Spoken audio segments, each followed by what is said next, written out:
joueurs sont prêts. Mon avis sur le palmarès. Oula. Donc j'ai envie de dire que... Le bilan, je suis plutôt content déçu globalement. Il est bon mais mitigé.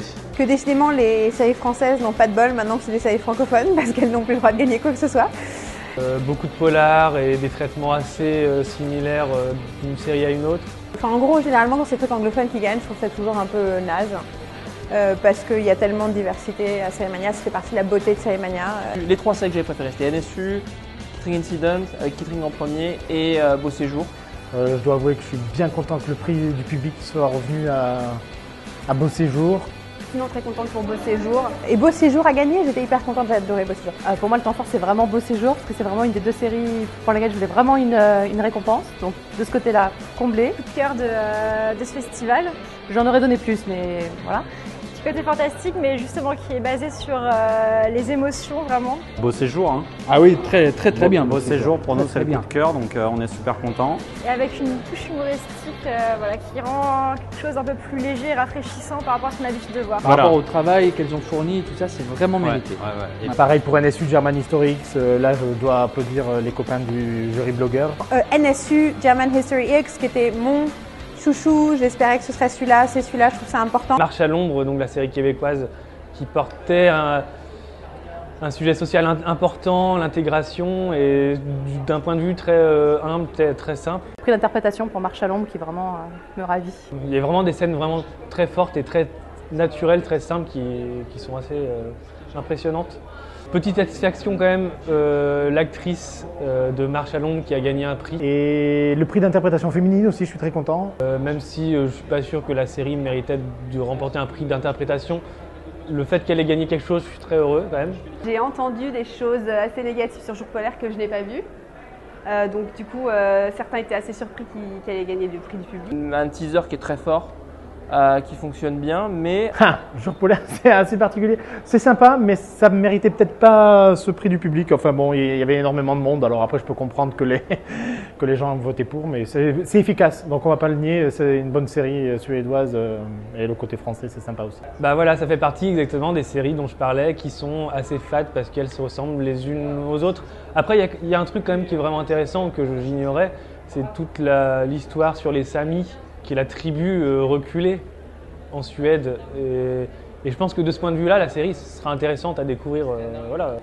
Oui, principalement pour Leila Bekti, mais non, le côté polar avec une petite touche de suédois, ça fait toujours plaisir, étant donné que je suis très fan des séries scandinaves. Il y a des interactions avec les personnages, de la dynamique qui va s'instaurer entre eux. Il faut attendre un petit peu le deuxième. Et puis, moi j'ai un problème avec ces pilotes où on te présente un personnage et on te le fait mourir à la fin. J'ai jamais été un grand fan de ça. Crossing Lines l'a fait en mode « Waouh, on est trop génial !» Bah non, pas trop justement, c'est ça le problème. Mais l'aspect polar est extrêmement banal et j'ai du mal quand même à m'émouvoir pour un personnage qui se balade dans une rue de Paris avec la musique à fond et pour laquelle on est censé vraiment avoir beaucoup de tristesse. Voilà, ça manquait un peu de subtilité. Bah, Jour polaire, moi ça m'a bien plu. Voilà, les Français gagnent un prix quand c'est d'autres gens qui écrivent. Posons-nous la question, est-ce qu'il y a un problème dans la chaîne de production? Je pense que oui, je pense que nous le savons tous. J'ai pas compris trop le public pour Jour polaire. Enfin, c'est très classique, voilà, ça fait le travail, mais Leila Bekti n'est pas forcément exceptionnelle. Et puis, enfin, c'est vraiment hyper classique, à part la scène d'ouverture. J'en retiens pas grand chose. En France, on peut gagner si on laisse d'autres gens être les créatifs, avec une actrice très bonne française. Passe. Et vive Leila Bekti.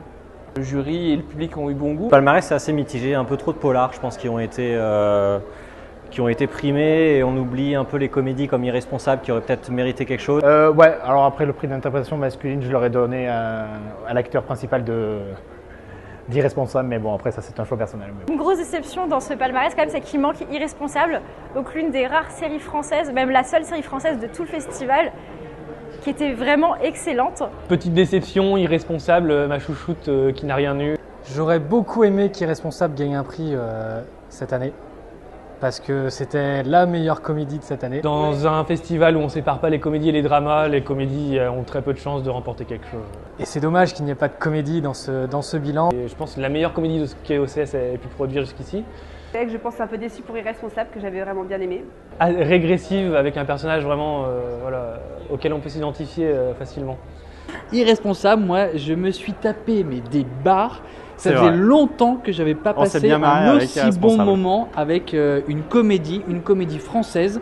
Et c'est dingue, c'est tellement juste, c'est tellement frais, c'est tellement vrai. Moi, j'ai vraiment adoré. Et ce qui est dingue, c'est que on a à chaque fois un espèce de coup de poing humoristique comme ça. Et on rigole dans un épisode, on se dit mais dans le deuxième ça va être un petit peu plus lent. Et non, en fait finalement à chaque fois il nous trouve une situation cocasse de plus en plus drôle, ça augmente.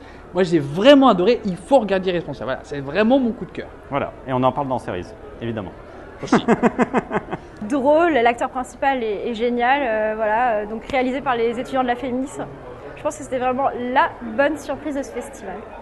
Je ne sais pas si cette année j'ai été, comment dire, si je deviens plus dur dans ce que je recherche ou si la sélection m'a moins interpellé, mais il y a une espèce de broadchurchisation du monde qui fait que tu retrouves beaucoup un peu d'histoire avec le combo disparition inquiétante, communauté qui a un gros projet à gérer et famille en péril. Donc tu as beau retourner les pièces du puzzle dans tous les sens, au bout d'un moment ça fait toujours la même chose, donc c'était un peu frustrant. Il y a un truc qui m'a troublé en fait aussi, c'est que j'ai souvent eu des séries où j'ai beaucoup aimé le premier épisode et pas le deuxième. Et d'autres fois, j'ai beaucoup aimé le deuxième épisode, mais pas le premier. Mais j'ai rarement eu une série où je me dis, wow, le premier et le deuxième sont dans un prolongement direct. Par exemple, moi j'ai beaucoup aimé le premier épisode de La Trêve et je trouve que le deuxième retombe. Et à contrario, j'ai pas aimé celui de Cannabis, le premier, et j'ai aimé le deuxième. Et sinon, je suis un peu déçue pour Cleverman, qui était mon autre série favorite du festival et qui a rien eu. Je comprends que c'était un peu plus ciblé, un peu plus une série de genre, etc. Mais c'était vraiment une série qui méritait à mon avis, donc un peu déçue pour elle. Cleverman qui aurait mérité quelque chose, c'est pas une comédie, mais ça aurait mérité quelque chose. El Marginal, je suis vraiment content qu'il ait gagné le prix du jury. Surtout El Marginal, qui est pour moi, oui, la meilleure série de cette année. Borderline, que j'aurais rappelé, Bordertown, pardon, que j'aurais appelé Bordeltown, parce que c'était un bazar pas possible. Et à la fin, même, je suis sorti énervé, ce qui m'arrive assez rarement. J'ai giflé personne, hein, je vous rassure, mais voilà. Vraiment l'intrus du festival. Et Ennemi Public aussi était pas mal du tout. J'ai été déçue par contre par The Night Manager, dont j'attendais beaucoup de choses et qui finalement pour moi était tellement vu et revu et tellement prévisible que j'étais assez déçue sur ça. J'avais une grosse attente sur Cannabis et puis j'ai trouvé que le scénario était un peu compliqué, que les acteurs jouaient pas toujours juste. Le deuxième épisode était un petit peu plus intéressant que le premier. Et sinon, Mr. Robot. Puis Mr. Robot, évidemment, quoi. Ouais. C'est une évidence. Une évidence. Enfin, il n'y avait pas grand-chose qui pouvait rivaliser à mes yeux, en tout cas. Donc, je suis derrière eux.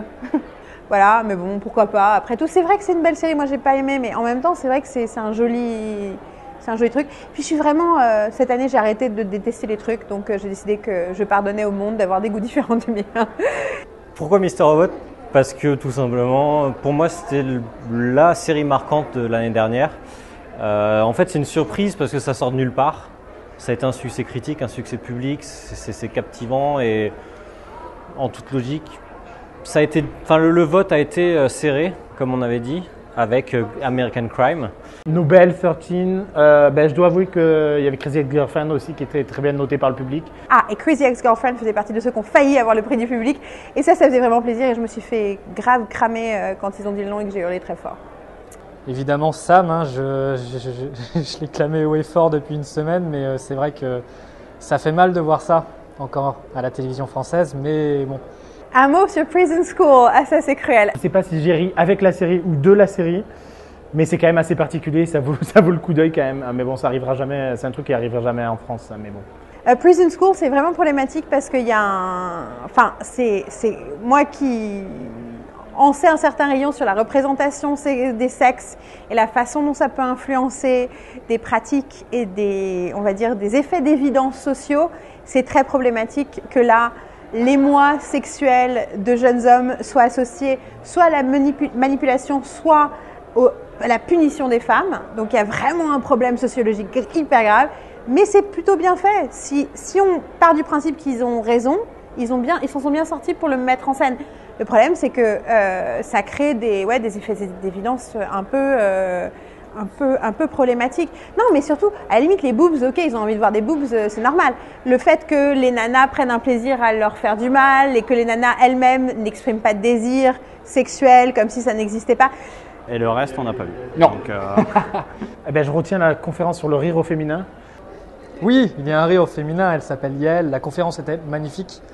Un vrai bonheur d'avoir des gens qui m'ont remercié avec l'impression qu'on leur a transmis quelque chose. Et c'était vraiment le but, c'est un privilège de pouvoir parler et de pouvoir avoir fait passer un message et qui était pour moi un message d'ouverture, un message positif, une revendication positive de la diversité dans la création, c'est important parce que ça fait des meilleures séries, parce que ça nous fait partager des visions du monde qu'on n'aurait pas. J'ai eu l'impression que c'est passé pour plein de gens et puis les gens ont rigolé.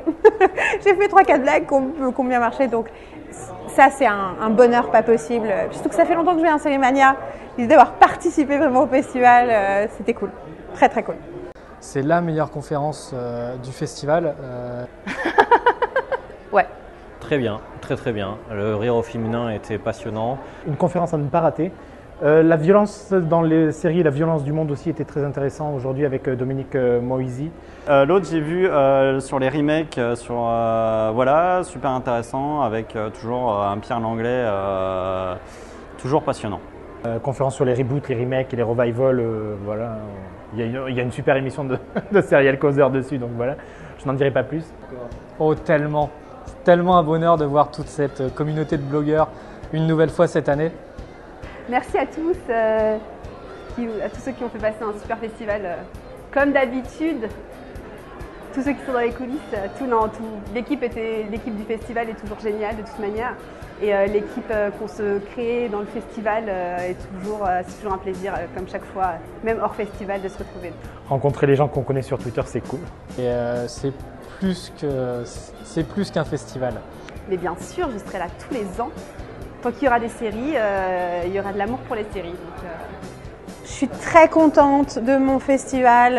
Personnellement, déjà j'ai vu plein de gens que j'ai envie de voir, donc d'un point de vue personnel, j'ai eu des conversations passionnantes. J'ai eu un débat sur Gossip Girl, ce que j'attendais depuis des années. J'adore Gossip Girl, mais j'aime pas la fin et j'ai trouvé 2 personnes qui étaient d'accord avec moi, c'était trop cool. On est très content de l'avoir fait, on trouve ça vraiment super efficace et Très ouvert au public, ouais. très ouvert à tout blog, tout ce qui est internet, ça c'est quand même vachement important.